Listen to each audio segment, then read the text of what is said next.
11 বৎসর 11। শ্রীমৎ মহাপ্রভু 24 বছর প্রকট ছিলেন। 6 বছর তিনি ভারতের কিছু কিছু বিভিন্ন স্থানে তীর্থস্থানে ভ্রমণ করেছেন। ওই সময় ভ্রমণ করতে করতে এই গোপাল ভট্ট কাবেরী নদীর তীরে রঙ্গনাথ, ওখানে কৃষ্ণ আছেন। রঙ্গনাথ হল কৃষ্ণ, এক কৃষ্ণ রঙ্গনাথ মন্দিরে তিনি যান। এটা কাবেরী নদীর তীরে রঙ্গনাথ মন্দিরে যান। তো রঙ্গনাথ মন্দিরে এই বেঙ্কট ভট্টের সাথে তার দেখা হয়। শুদ্ধ ব্রাহ্মণ বৈষ্ণব মহাপ্রভুকে দেখে, মহাপ্রভু নিত্য কীর্তন দেখে অভিভূত হয়ে যান। তখন তাকে অনেক অনুরোধ করে নিজের গৃহে নিয়ে আসেন। তো নিজে গিয়ে আসলে শ্রীমন মহাপ্রভুর শ্রীপাদ পদ্মের ধৌত করে সবই জল পান। তখন বেঙ্কট ভট্ট ওই শ্রীমন মহাপ্রভুর পদজল গোপাল ভট্টকে দেন। ছেলে তো ওই জল পান করেই ভাবে বিভোর হয়ে তিনি প্রেমে বিভোর হয়ে যান। 11 বছর বয়স, ওই জলটুক পান করে 500 বিভোর হয়ে যান এবং মহাপ্রভুকে বললেন যে প্রভু তুমি চতুর্মাস 4টা মাস, ওই দিয়ে সময়ের মধ্যে শেষ হয়ে যায়। 4 মাস যে আমাদের উত্থান একাদশীতেই সব শেষ হয়ে যায়। তো বলছেন যে প্রভু তুমি যখন আসছো কৃপা করে, তুমি আমার গৃহেই চতুর্মাসটা করো। এখন বেঙ্কট ভট্ট মহাপ্রভু সেবার জন্য গোপাল ভট্টকে দিলেন, গোপাল ভট্ট ছেলেকে দিয়ে দিলেন। শ্রীমন মহাপ্রভুকে 4 মাস ভরে গোপাল যা সেবা দিয়েছে, মহাপ্রভু অত্যন্ত প্রীত, অনেক খুশি। এখন চতুর্মাস শেষ, মহাপ্রভু চলে আসবেন। এখন বেঙ্কট ভট্টকে বলছে, বেঙ্কট ভট্ট তুমি গোপালকে বিবাহ দিও না, সংসারে তাকে এনো না, সে আমার জন, তাকে শাস্ত্র রসে ডুবাও। তখন ত্রিপিত্তে বই প্রকাশন্য সরস্বতীর কাছ থেকে এই নেন। তো মহাপ্রভু যখন চলে আসবেন, ছোট গোপাল মহাপ্রভুর পিছনে চলে যাবে। তখন মহাপ্রভু বললেন, গোপাল তুমি এখন আমার কাছে এসো না, আমার মা বাবা গত হওয়ার পর তুমি এসো, এখন এসো না। শুনলেন কথাটা গোপাল ভট্ট। তো মা বাবা গত হওয়ার পর তিনি তখন শ্রীধাম বৃন্দাবনে রওনা হলেন। সংসার ত্যাগ করে বৃন্দাবনে তখন রূপ গোস্বামী সনাতন গোস্বামী ছিলেন। তবে যাওয়ার পথে গণ্ডকী নদীতে তিনি একটা সুন্দর শালগ্রাম শিলা পান, সুন্দর শালগ্রাম শিলা দেখবার মতো। তখন এটাকে তিনি ওই গণ্ডকী নদীর থেকে উঠিয়ে নিয়ে ওনার আরাধ্য দেবতা রূপে নিয়ে আসেন। এসে শ্রীধাম বৃন্দাবনে আসলেন। তো মহাপ্রভু সঙ্গে সংবাদ দিলেন যে গোপাল ভট্ট আসছে। মহাপ্রভু খুব খুশি হলেন যে সংসারের মধ্যে আসক্ত হয়নি। তখন গোপাল ভট্টের জন্য মহাপ্রভু ব্যবহৃত ডোর কপিন এগুলো পাঠিয়ে দিলেন। খুব শুনলে ডোর মানে এটা মহাপ্রভু ব্যবহৃত ডোর কপিন পেয়ে গোপনে খুব আনন্দ। তা এখন শ্রীধাম বৃন্দাবনে তিনি আছেন, বোধশীল। তো প্রতিদিন বিকালে তিনি সমস্ত মঠ মন্দিরে যেতেন ভগবানকে দর্শন করার জন্য।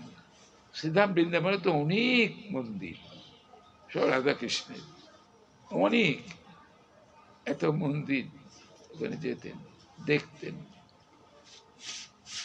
প্রভুকে দেখে দর্শন করতেন। এটা একটা, আজ আমাদের পা দুটো দিয়েছে, এটা আসতেন একাদশী দিন আপনারা বিভিন্ন জায়গা থেকে আসছেন কেন? কৃষ্ণ কথা শোনা। কৃষ্ণ আর কৃষ্ণ কথা অভিন্ন বস্তু, এ কোনো আলাদা কিছু নয়। কৃষ্ণ যেমন তার কথাটাও তেমনি, একই কথা। একটা লীলা ব্রহ্ম আর একটা হলো অক্ষর ব্রহ্ম, এই তো জিনিস ঠিকই। তো এখন একদিন দেখলেন তিনি এক শেঠ ওই প্রত্যেকটি মন্দিরে নানান রকম পোশাক এবং স্বর্ণ অলঙ্কার দিচ্ছে প্রত্যেকটি মন্দিরে। এখন গোপাল ভট্ট গোস্বামীর মন্দিরেও দিয়েছেন, কিন্তু শালগ্রাম তো আর পা নেই যে নুপুর পরাবেন, হাত নাই যে বাঁশি দেবেন, কোটি দেশ নাই যে পিত বসন পরাবে, কিছুই তো পড়াতে পারেন। শালগ্রাম তো তেমন একটা দুঃখ যে সব জায়গায় কি সুন্দর প্রভুকে সাজিয়েছে। আমি আমার প্রভু গোপাল ভট্টকে দিয়ে গেছে, সবগুলো দিয়েছে। ভক্ত বাঞ্ছা কল্পতরু দেখেন তারা কত ভজনশীল, আর ভগবান ভক্তের ইচ্ছাটা জেনে নিয়ে দেখেন তার ইচ্ছা পূর্ণ করবার জন্য সে কি করে। ভগবানকে যেও আন্তরিকভাবে সেবা করতে চায়, মনের বাসনা থাকে বা আন্তরিকভাবে সে পৃথিবীময় সেবা দিতে চায়, ভগবান নিজ গুণে কৃপা করে তার সমস্ত ব্যবস্থা করে দেন। সব ব্যবস্থা তিনি করে দেন। দেখেন মা যশোদা গোপালকে সেবা দিতে পারেন না, দাস দাসীর এই সুযোগই দেয় না। এত দাস দাসী তারা তো গোপালকে সন্তানের মধ্যেই ভালোবাসে। দেখেন মার ইচ্ছা যে নিজেতে দধি মন্থন করে গোপালকে খাওয়াবে, এর পিছনে অনন্য কারণও আছে। সুযোগ করে দিলেন গিরিগোবর্ধন পূজায়, অর্থাৎ ইন্দ্রের মান ভঞ্জন করলেন, সুযোগ করে দিলেন সুভা।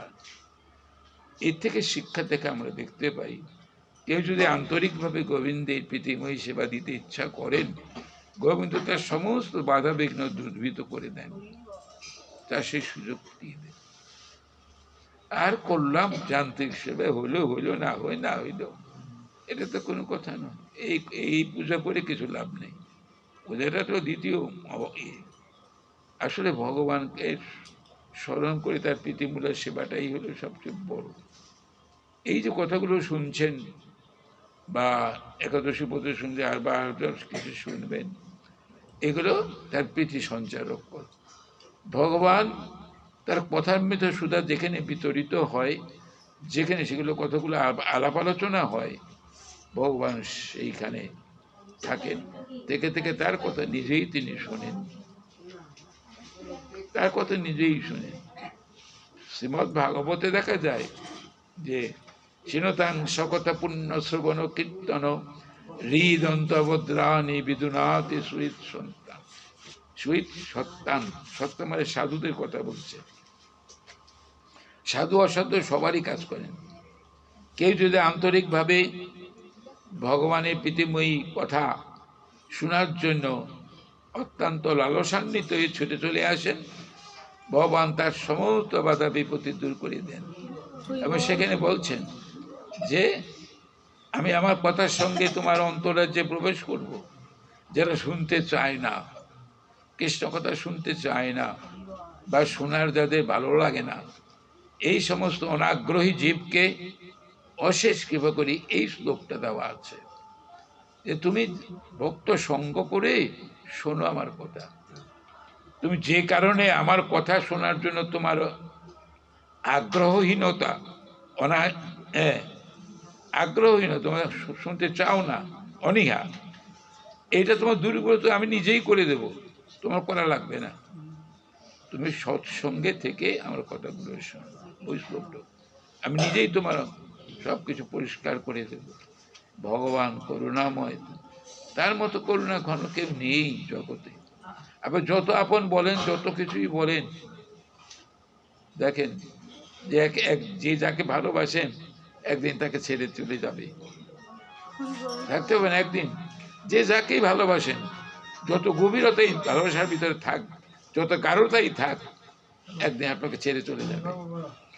সেদিন তারপর আর তাকে তার সঙ্গে, কিন্তু ভগবানের সঙ্গে একটা সম্বন্ধ যদি হয়, কোনোদিন বলবো ভগবান আপনাকে ছাড়বে না। এইটা ভগবানের সাথে জীবের সাথে কল্যাণের একটা পার্থক্য দেখা যায়।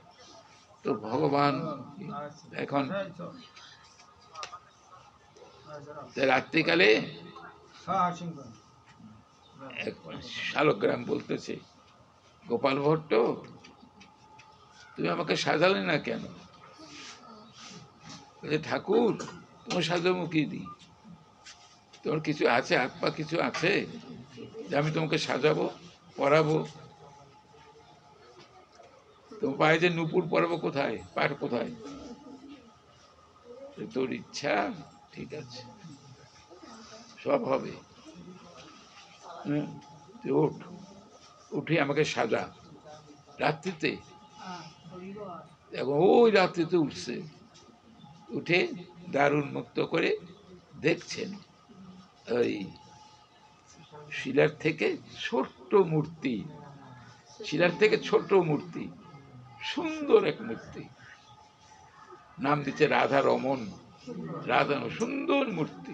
এখনো বৃন্দাবনে যারা যান রঙাপট কুসুমে তা দেখে দেখতে, আমি দেখছি এটা ছোট্ট খুব সুন্দর মূর্তি, বৃন্দাবনে দেখেছি সেটা। ছোট, খুব একটা বিরাট মন্দির না, গোপাল ভট্ট গোস্বামীবাদের মন্দির আর কি। এরা তো কবে চলে গেছে জগৎ থেকে, এখনো স্মৃতি আছে। দেখেন ভক্তের জন্য ভগবান কি না করতে পারেন। ভক্তের আকাঙ্ক্ষা অনুযায়ী সে ভাবগাহী জনার্দন ভাবের বিগ্রহ ধারণ করে তারা আকাঙ্ক্ষা পূর্ণ করেন। সেই ভজনের জোরটা কি আমার আছে? আছে? পারবো বললে পারবো না। তারা ভজন করছেন, করছেনই, খাওয়ারও চিন্তা নেই, পড়ারও চিন্তা নেই, বসে আছেন, বসেই আছেন। দিন চলে যায়, রাত চলে যায়। ভগবান এমনই একটা। এটা কেন কথাটা বললাম যে দেখেন ভগবান ভক্তের কি কত ভক্তাধীন তিনি। ভক্ত চেয়েছে, মনে একটা ব্যথা যে আমি পড়াতে পারলাম না, জিনিসগুলো দিলেন আমাকে, আমি পড়াতে পারলাম না, কিন্তু ভগবান বলছে আমি পারি, সব পারে করবে। অপ্রাকৃত পানিপাদং তো আছে। এই এক জায়গা হলো। আজকে যেহেতু এখানে যাবো না, তো এই কারণে এতগুলো বলতেছি বসে বসে, যে আজকে ঠান্ডার ভিতরে দুই জায়গায় পাঠ করে আমার দেহ আর এখন আর ভগবানের কাছে বলি, প্রভু এই দেহ দিয়ে তোমার আর সেবা হবে না, এই দেহ দিয়ে আর তোমার আর সেবা হবে না। খামাখায় রেখে গিয়ে কি হবে? এই দেহ রেখে কিছু লাভ আছে? তাই খাবার দিতে হবে, পড়া দিতে হবে, কিন্তু উপমা করতে হবে, এটা করতে হবে, ওটা করতে হবে। নিয়ে যাওয়া ভালো, নিয়ে যাওয়া বলে আবার একটা নতুন দিব। আপনি বলে চাইলে কি আপনি পাবেন? আপনার সেবা ভালোবাসে ভগবান। না না, সুখিনাং গীতা ষষ্ঠতে বলছে, সুচিনাং শ্রীমতাং গে হে যোগভ্রষ্ট বিজায়তে। আমার কোনো যোগও নাই, আর ভ্রষ্ট হওয়ার কোনো সম্ভাবনা নেই, কোনো যোগই নেই। কিন্তু প্রার্থনা তো করা যায়, ভগবানের কাছে প্রার্থনা করা যায়। কেউ যদি আন্তরিকভাবে ভগবানের কাছে বলে, একে মনে ব্যথা নিয়ে, ব্যথায় কাতর হয়ে যদি ভগবানের কাছে কেউ প্রকাশ করে যে ঠাকুর দিয়েছিল একটা সুন্দর সেবাযোগ্য দেহ, ভজনযোগ্য দেহ দিয়েছিলে তো, কিন্তু এটাকে আমি কি করলাম, ইন্দ্রিয় সেবায় নষ্ট করে দিলাম, কিছু কাজ হলো না, তোমার কিছুই করতে পারলাম না। এই যে একটা মর্মান্তিক বেদনা যদি কারোর অনুভূতির ভিতরে আসে, ভগবান হয়তো বলতে পারে এতে ঠিক আছে, তো যখন মনের বাসনা পরবর্তী তো একটা সুন্দর একটা সাবলীল জীবন আমি দিয়ে দেব, তখন তুই ভজন সাধন করিস, বদন সাধন করে ইচ্ছা থাকলে পরে উপায় অবশ্যই হয়। গীতার ভাষ্য তো সেগুলো আছে। আমরা চলুন ভাগবতে এখন যাই, ভাগবতে একটা শ্লোক আস্বাদন করি। একটা শ্লোকই বিস্তর ইয়াতে শ্লোকটা, এটা অন্য ভাগবত, আমি যা আস্বাদন করি সেই ভাগবত নয়, এটা এসি ভক্তি বেদান্ত স্বামী ভাগবত।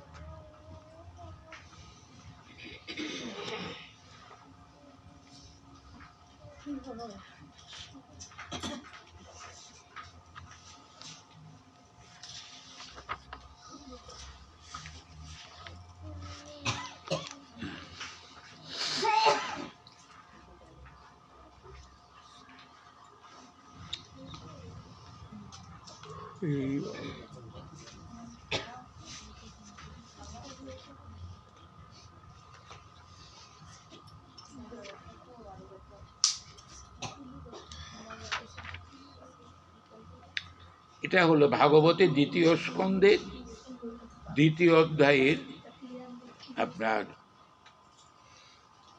ঊনবিংশ শ্লোক, মানে 19তম শ্লোক।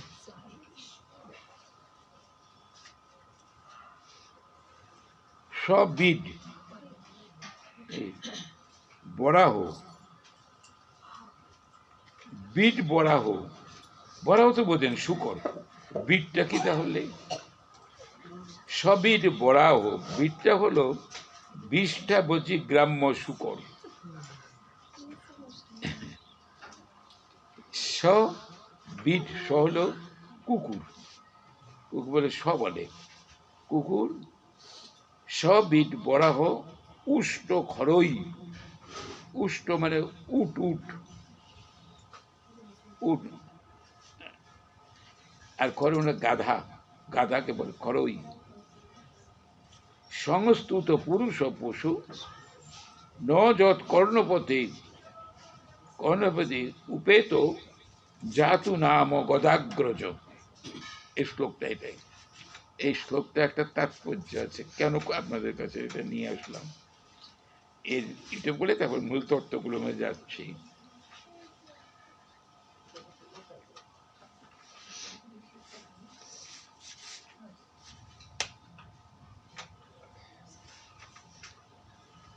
এই যে ভাগবতের 4টা জন্তুর উপমা দিলেন, এই 4টা জন্তু কি জন্য উপমা দিলেন? কুকুর,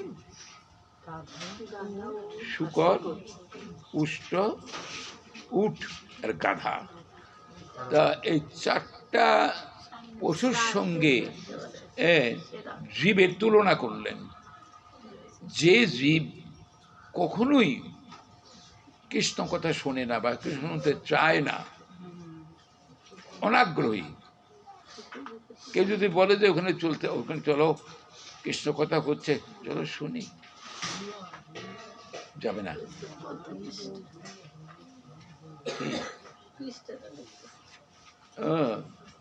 যাবে না সে, কেন? সে তো জড় বস্তুর প্রতি আকৃষ্ট।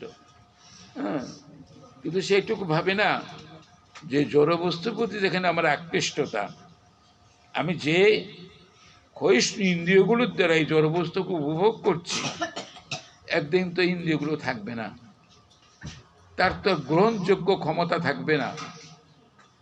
যে চোখ দিয়ে আমি ভগবানের সেই বদন দর্শন না করে কুৎসিত বস্তু দর্শন করছি, এই দর্শন ইন্দ্রিয় তো থাকবে না।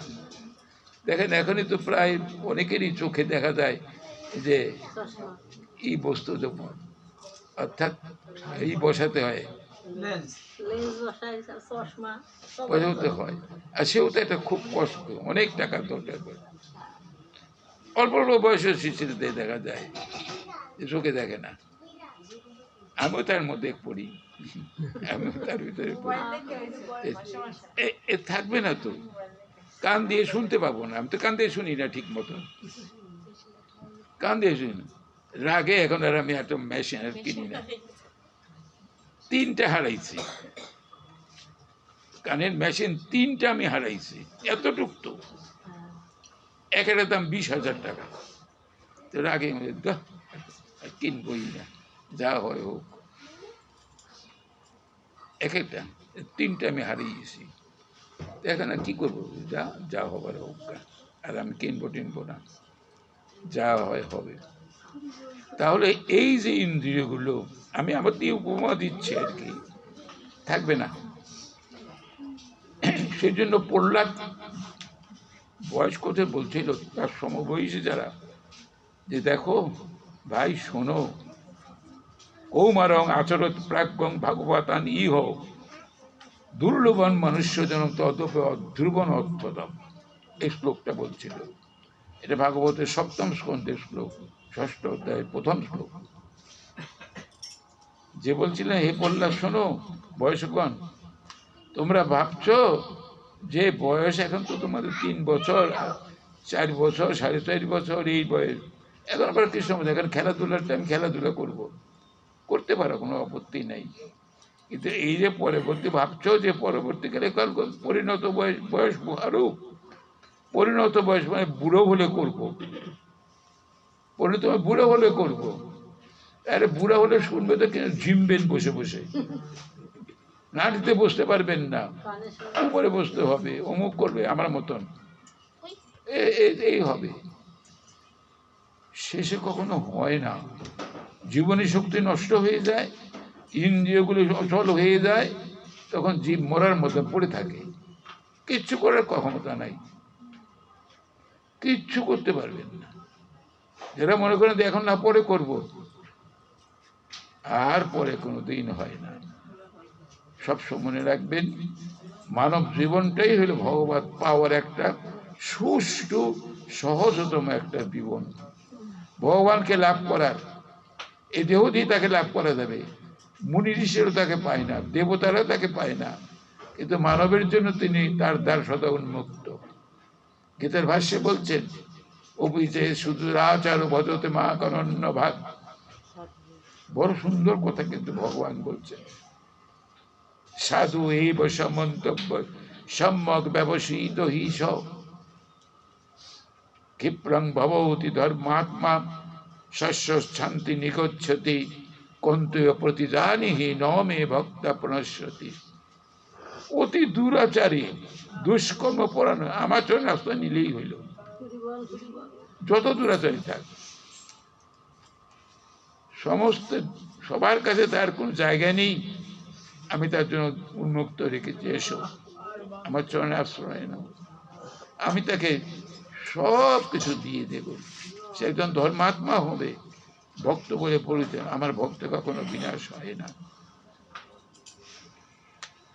অতএব যারা অত্যন্ত দুরাচারী দুষ্কর্ম পরায়ণ, সমাজ বিরোধী যে সমস্ত কাজকর্মগুলো করে, পরিবার বিরোধী, এদেরও ভগবান সুযোগ দিয়েছেন, আসো আসো আমার আশ্রয় নাও, তাহলে ভগবান এগুলো নিয়ে নেয়।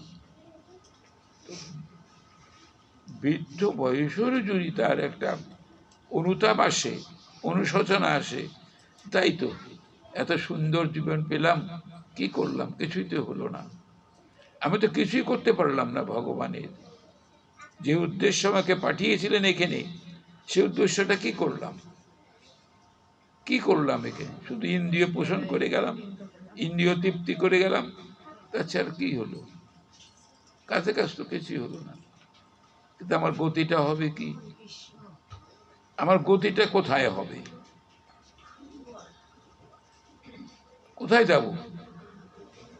এটা একটা সুন্দর জগতে পাঠিয়েছিলেন, সুন্দর জগৎ, সুন্দর ভুবনে মরিতে চাই না আমি, সুন্দর ভুবনে এত সুন্দর মরতে চাই না। কথা বলি না, মরলেও বাঁচি, মানে মরার পরও বাঁচতে চাই, মরলেও বাঁচি, কথাটা কিন্তু অন্যভাবে বলছি, যে মরার পরও বাঁচতে চাই, মরতে কেউ চায় না, ঠিকই, কিন্তু কেউ মরতে চায় না। এতে অবশ্যম্ভাবে মৃত্যুর মুখোমুখি হতেই হবে, মরতে হবেই, কোনোভাবেই রাখা যাবে না। লক্ষিন্দরকে কিসে রাখছিলেন? লোহার সিন্ধুকে, যাতে দংশন না করতে পারে, না ধ্বংসনাতে মৃত্যু হবে তো।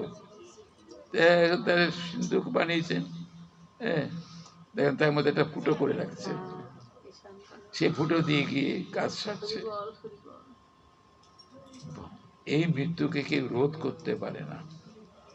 মৃত্যু অবশ্যই কখন আসবে, কিভাবে আসবে, কেমন করে আসবে, কেউ বলতে পারবেন না। এটা বলার সময়ই নেই।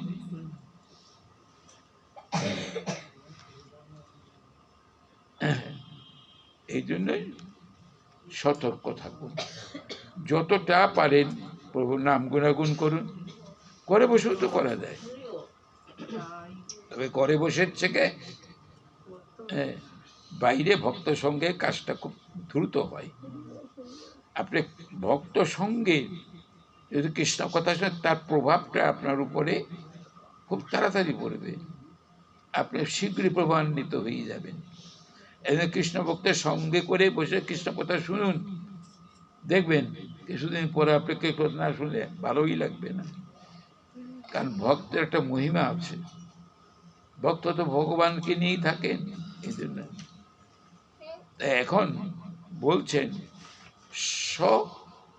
তার কুকুর, তা জীবেরকে এই কৃষ্ণ বিমুখী জীবের কুকুরের সঙ্গে তুলনা করবেন।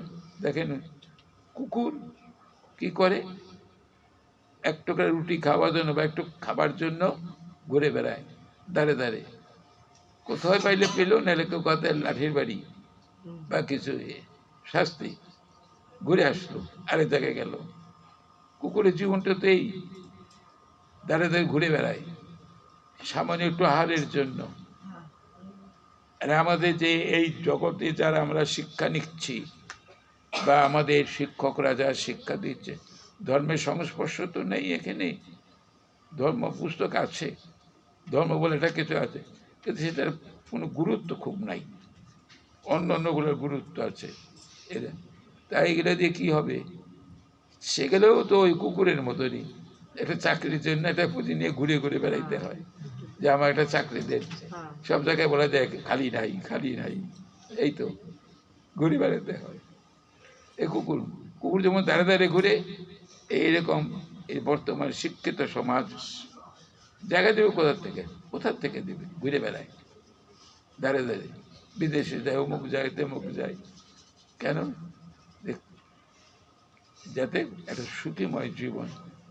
ঠিক তা নয়, ভগবানের চরণে যারা সমর্পিত, ভগবানকে নিয়ে যারা চলছেন, তাদের কিন্তু এগুলো চিন্তা করতে হয় না, ভগবান তার জন্য চিন্তা করছেন। এই বিশ্ব ব্রহ্মাণ্ড যিনি পরিচালনা করছেন, অনন্ত কোটি জীবের যিনি খাদ্য জোগাড় করতে যাচ্ছেন, তার আবার অভাব আছে কিছু, তার কিছু অভাব আছে, আপনার সমস্ত অভাব পূর্ণ করে তিনি দিয়ে দিবেন। আর তার এখন গ্রাম্য শুকরের কথা কেন পূর্ণ করলেন, এটা পুকুরের পড়লাম, গ্রাম্য শুকরের কেন কানলেন? শুকরের খাদ্যটা জানেন তো কি খায়, অথচ এর মাংসই আমাদের কোনো এক শ্রেণীর খুব প্রিয় খাদ্য। কি খায়, হিন্দুরাই খায়, কি খায় এগুলো, তারপর ওটাই ভালো লাগে, হ্যাঁ ওটাই ভালো। কিন্তু আজকের দিনে দেখেন যারা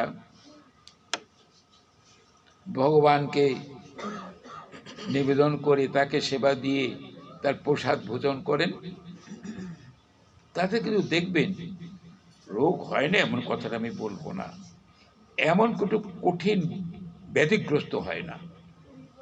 যারা কৃষ্ণ প্রসাদ, গোবিন্দের প্রসাদ সেবা করে, গোবিন্দের নিয়েই যারা থাকেন, দেখবেন যারা নাকি কোনো রকম রাজসিক বা তামসিক আহার গ্রহণ করেন না, এই শুকরের মতন আর কি করলে পরে কি হবে দেখেন, ওই রকম হবে, ওগুলোই হবে।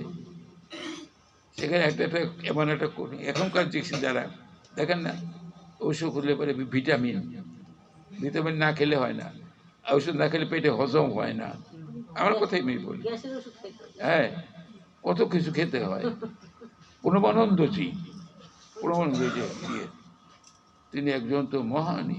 দেখেন না, তার দেহটা কি সুন্দর, শিবেরই। ওনার বাবা মা উপাসনা করে তাকে শিবে খেলে তাকে আসছে।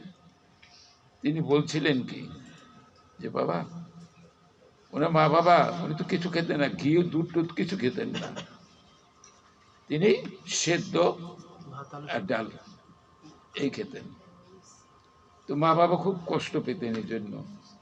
ওনার আবার ছোটকালের নাম ছিল বিনোদ, যে বিনোদ কুলাচার্য দিয়ে কুলপুরোহিত দিয়ে বলেছিলেন যে তোমার মা বাবা কষ্ট পায় বিনোদ, তুমি একটু ঘি বা একটু দুধ খাও। বলে ভগবান যে আমাকে দিয়েছে এতেই আমার যথেষ্ট শক্তি, আমার এই শক্তির অপচয় যদি আমি না করি এতে আমি। তিনি মুদ গোর ঘুরাইতেন, দেহখানা রোগ নাই ব্যাধি নাই কিছু নেই, ভজনে থাকতেন। তক্ত বসে মানে তক্তার উপর ঘুমাতেন। আমরা তো খাটের পর এত বিধি দিয়া এত কিছু দিয়ে ঘুম আসে না, এতে ঘুম আসে না। তারপর ঘুমের ওষুধ খেতে হয়, যাতে ঘুম আসে, নাহলে প্রেশার বাড়বে। কত কিছু চিন্তা করি আমরা আমাদের জীবনকে রক্ষা করার জন্য। আর তিনি বলেন কিচ্ছু লাগবে না, ভগবানের চরণে শরণ নাও, তাকে ডাকো, তাকে ডাকো, তাকে সেবা করো, সাত্বিক আহার গ্রহণ করো। এই আহারের থেকে তোমার জীবনী শক্তি চলে আসবে, প্রাণ পাবে, কিচ্ছু লাগবে না, অত সব কিছুই দরকার পড়বে না। ছিল তো তাই, তো জীবন দিয়ে তো দেখিয়েছে। তাই উনার একটি শিষ্য বেদানন্দ স্বামী এক জায়গায় লিখছে, আমি ওনার গ্রন্থ পড়ি বসে, যে লিখছেন ধর্ম নাই মালায় ঝোলায়, ধর্ম নাই তিলক ফোটায়, ধর্ম নাই মন্দির মসজিদে নেই। আছে কোথায় ধর্ম? ধর্ম কোথায়? ধর্ম আছে সত্যে, ধর্মে আছে সংযমে, ধর্মে আছে ব্রহ্মচর্যে, ধর্ম আছে ত্যাগে। এই যে ব্রহ্মচর্যের কথাটা বললেন, খুব ওটা রক্ষা করতে পারলেই তো জীবনটা সুন্দর হয়। ওটা রক্ষা যদি কেউ করতে পারেন, সপ্ত ধাতুর শ্রেষ্ঠ ধাতু হলো ওটা। আমাদের দেহটা 7টা ধাতু দিয়ে গেল, হ্যাঁ 7টা ধাতু, রস, রক্ত, মাংস, অস্থি, মেদ, মজ্জা, শুক্র, এই 7টা ধাতু। এই 7টা ধাতু দিয়ে আমার দেহটা করা আছে। আমাদের শ্রেষ্ঠ হলো ওটা। আমরা যা খাই 35 দিনে 5 দিন 5 দিন করে যায়। উনি যেটা বলতেছেন যে 5 দিন মানে 5-7টা 35 দিনে আমরা যা খাই তার থেকে রক্ত হয়, সেই রক্ত থেকে 1 ফোঁটা, 1 ফোঁটা, কত বড় জিনিস। আবার ওর পরে একটা জিনিস আছে ওজো, ওজো পরের ধাতুতে বলছে ওজো। ওজোটা হইল ভগবত বস্তু। এরকম দেখবেন অনেকে, এই যে লক্ষণ, আমার রামের অনুজ লক্ষণ 14 বছর বনবাস ছিলেন, সীতা দেবীর সেবা করছেন, কিন্তু মুখ দিয়ে তাকান নাই কখনো। দেখেন এই মেঘনাথকে জয় করছিলেন এই লক্ষণ, দেবতাদের অজয় এই মেঘনাথ, এই লক্ষণকে মেঘনাথ করছিলেন। কি না পারি বনে, যে যারা হিমালয়ের পাদদেশে ভজনে বসে আছেন, কঠিন ভজন করছেন, হিংস্র পশু আছে না, হিংস্র পশুগুলো বিড়ালের মতো তাদের কাছে আসে, বিড়ালের মতো বসে থাকে। কি শক্তি অর্জন করছেন যে সত্যি হিংস্র জন্তু বিড়ালের মতো তাকে পোষ মানে দেয়। চিন্তা করা যায়, এগুলো অনেক আছে। সেই সুযোগটাকে তো ভগবান আমাদের দিয়েছে।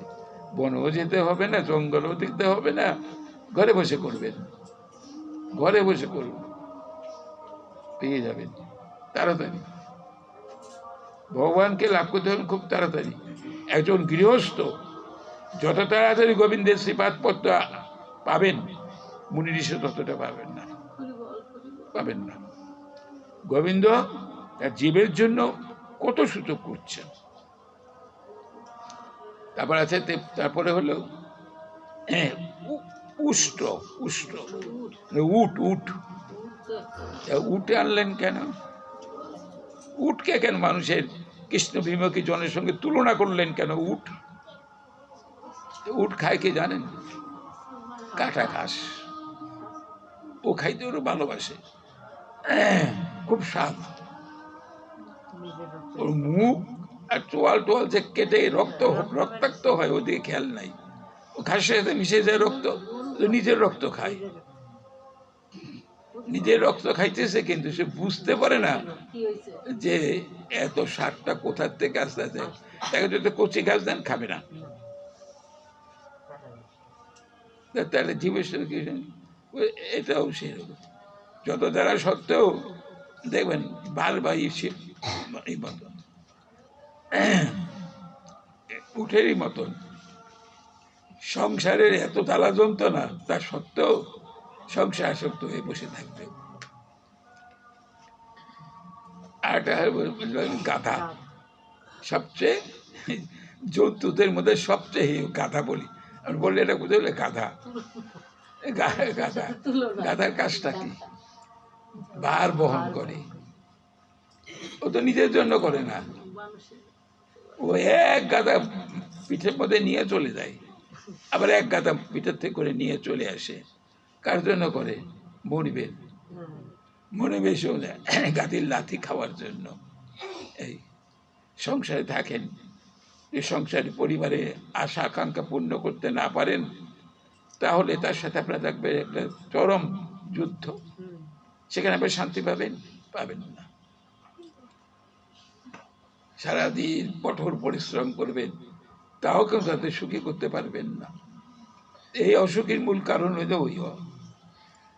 সেই জন্যই এইগুলোর সাথে যে নিজেদের জীবন এটা তুলনা করেছে, ভাগবত যে তুলনা করেছে, পরীক্ষিত মহারাজকে সুখদেব গোস্বামী যেগুলো বলছেন, এগুলো সব একটা তত্ত্বপূর্ণ জিনিস, যে মানুষের জীবনটা কোথায় কিভাবে যায়।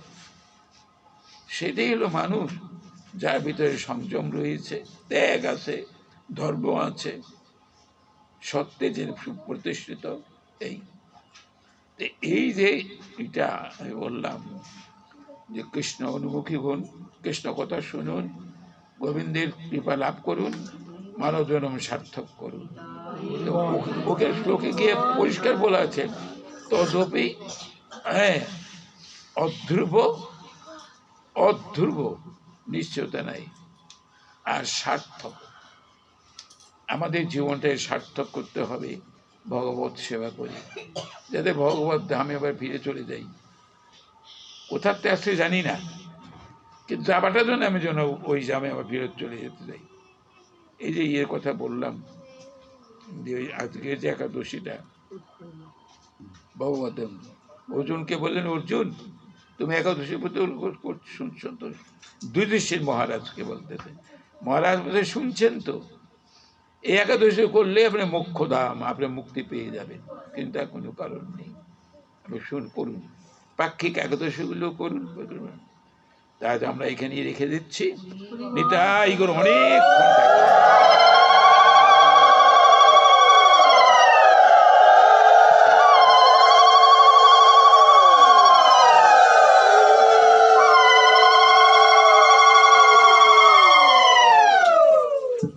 প্রায় 7টার কাছাকাছি আসছি, 5:45 ঘন্টার উপরে এখানে আসলাম, যেহেতু যাওয়ার তাগিদ তো নেই। আর ভালো হয়েছে আমাদের ওইখানে গান শোনান।